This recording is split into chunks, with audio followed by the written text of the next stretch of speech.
There is something quietly remarkable happening inside certain people around you. Not the ones who talk the loudest. Not the ones who dominate every room they walk into. The ones who sit slightly apart. Who listen more than they speak.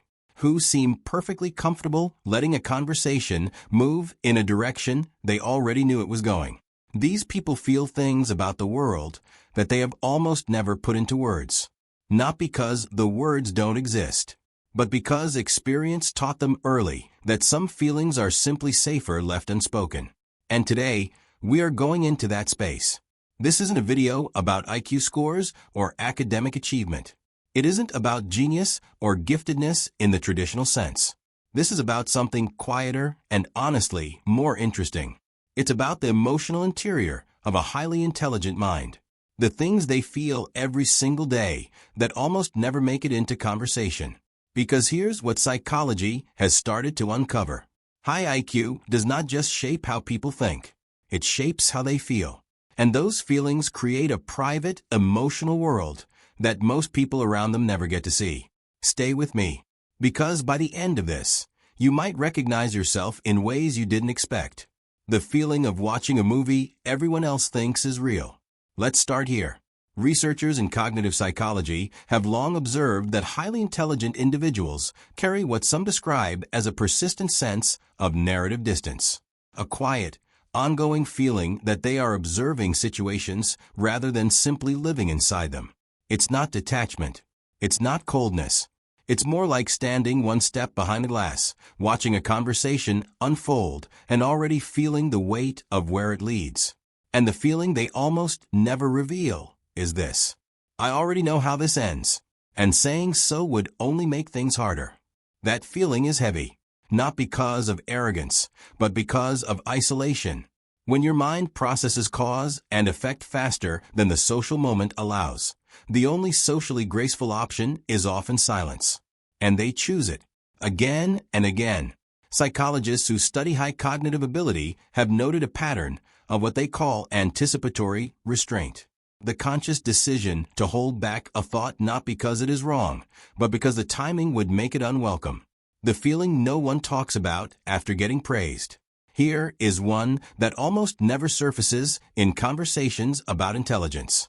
Highly intelligent people often feel profoundly uncomfortable when they are praised for being smart.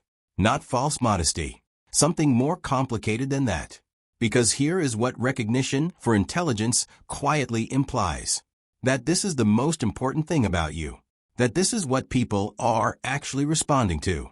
And for many high IQ individuals, that creates an unsettling question that sits just beneath the surface. If I stop being useful, would any of this actually matter? That question doesn't get asked out loud. It lives quietly. But research in identity psychology suggests it shapes behavior in significant ways. It drives perfectionism not from ambition, but from a need to keep earning a kind of worth that feels conditional. It's a feeling that looks like confidence from the outside. But on the inside, it can feel like running on a track that never ends. We'll be right back in a moment. And when we return, we're getting into perhaps the most misunderstood feeling of all. The one that intelligent people almost never admit to anyone, including themselves. The loneliness that doesn't have a clean explanation. There is a particular kind of loneliness that has nothing to do with being alone. It lives in rooms full of people. It shows up at dinners, at work meetings, at social gatherings where by every visible measure, things are going perfectly fine. And highly intelligent individuals feel it more often than almost any other group studied in social psychology. Researchers describe it as connection deficit, the experience of being physically present in a social environment while feeling fundamentally unreachable at the level that actually matters. Here is the feeling they almost never say out loud. I'm surrounded by people and still feel like no one is actually speaking my language. That is not a superiority statement. It is a grief statement, because genuine connection requires a kind of mutual resonance that doesn't always happen. And when your mind operates at a particular frequency, finding that resonance can feel like searching for a specific station on a radio that most people don't even know exists. And here's the part that makes it harder. High IQ individuals often appear so composed, so capable, so together, that the people around them rarely think to ask if they are okay.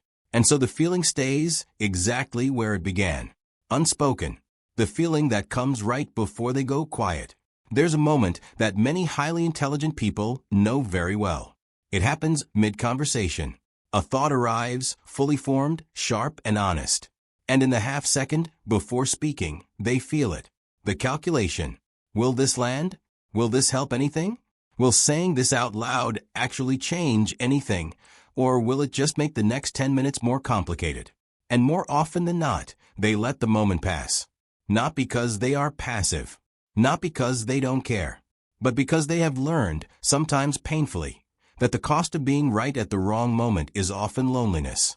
That feeling, the decision to go quiet and carry the thought alone, is one of the most common and least discussed emotional realities of a highly intelligent mind. So what does all of this actually mean? It means intelligence at its deepest level is not just an intellectual trait. It is an emotional one. It shapes how people feel safe, how they form connections, how they carry thoughts that the world around them isn't quite ready to hold. The feelings that high IQ individuals rarely reveal. The weight of knowing where things are going. The quiet fear that their worth is conditional. The loneliness in a crowded room. The decision to go quiet when speaking would cost too much. These aren't signs of superiority. They are signs of a particular kind of solitude. One that deserves to be understood, not just observed. And maybe the most valuable thing any of us can do is learn to sit with that. To create the kind of space where these thoughts don't have to stay unspoken. If this video made you think about someone in your life differently, or made you feel a little more understood yourself, that means something. Hit the like button if this resonated with you. Subscribe if you want to keep going deeper into the psychology of how we think, feel, and connect. And the next video we're releasing, it goes into something just as quiet and just as real. Don't miss it.